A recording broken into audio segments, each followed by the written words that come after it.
Google just released its new version of Antigravity. Today, we're going to check Antigravity 2.0 along with Gemini 3.5 Plus, and I have some amazing, beautiful results to show you. So, first of all, Antigravity was created from scratch to be agent first. So, this means no longer we see an IDE, we'll see something completely different. And Google was able to create a working operating system with less than $1,000 in API credits in less than a day, which is pretty amazing. Like, it seems like a very capable model. And Gemini 3.5 Plus, which is the underlying model we're going to be testing out today, came out and it's costing $9 per million tokens output, which is a lot costlier. However, on benchmarks, it's matching GPT 5.5 and Opus 4.7, which is pretty amazing to see. Like, see these benchmarks, a significant step improvement across all of benchmarks versus even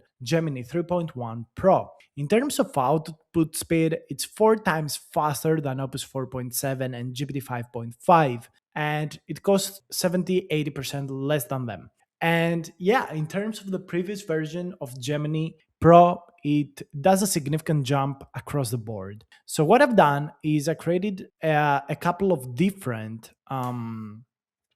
prompts to test it out.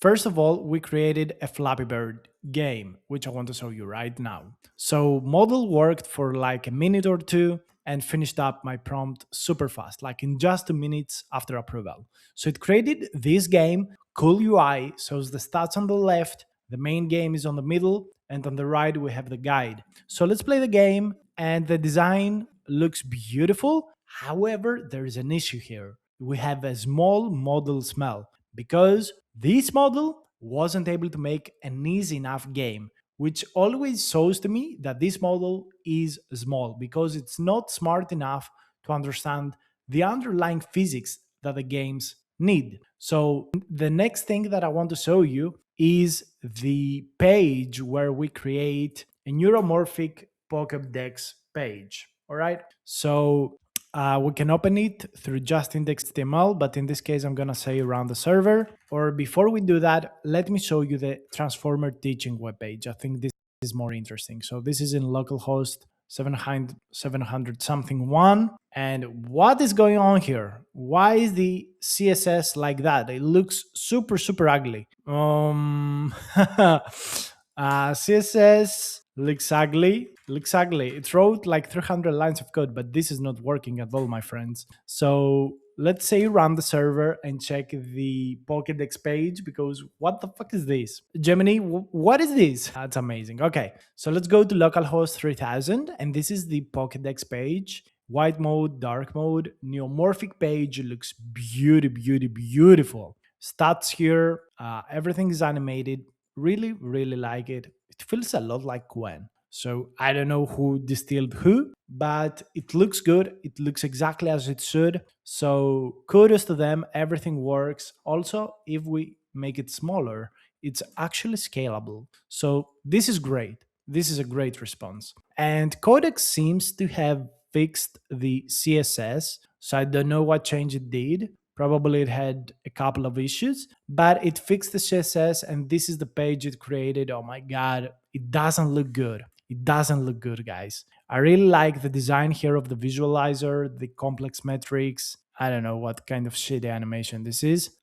It tries to show that one model is slower while the other is super fast, comparing RNNs to transformers. Okay, fine. But okay, let's go to next lesson. Let's see what happens here. So we can play around with the vectors and the positionings. I gotta say, this doesn't look good. Like, everything is too small. Not enough guidance. This is not a very good result. For sure, it's not GPT 5.5, but okay, that's understandable. The UI looks kind of okay. I mean, I expected it to look worse, and it feels a lot like early GPT, like GPT 5.4. And here we can play with the temperature and everything is changing. This is way too, for experts. I wanted this to be a little bit more educational for people, but I see a lot of options. Like, the model honestly is not lazy, which I think is important, and the model is very fast. So you cannot have everything. You cannot have intelligence, speed, and working hard at the same time. So, in terms of that, it looks good. And all of this stuff kind of makes sense. So, it did a lot of job to scientifically show you everything that really is happening inside the neural network. And now that I see how I have finished everything, okay, when these are deactivated, they don't look good. However, in this case, it looks better, like having completed all of these steps, it looks fine. Maybe I'm zoomed out or something. No, I'm not zoomed out. Okay, so it's not ugly. At least it's not ugly, which is important. It's not lazy, which is very important, but it's not very smart, meaning the model, the underlying model, is not really that smart. It's good at tasks, real world tasks, but it's obviously a small model. It's not like G5.5 and Opus 4.7 that have a level, I think they're one level above in terms of pure raw intelligence. Do you really need this raw intelligence?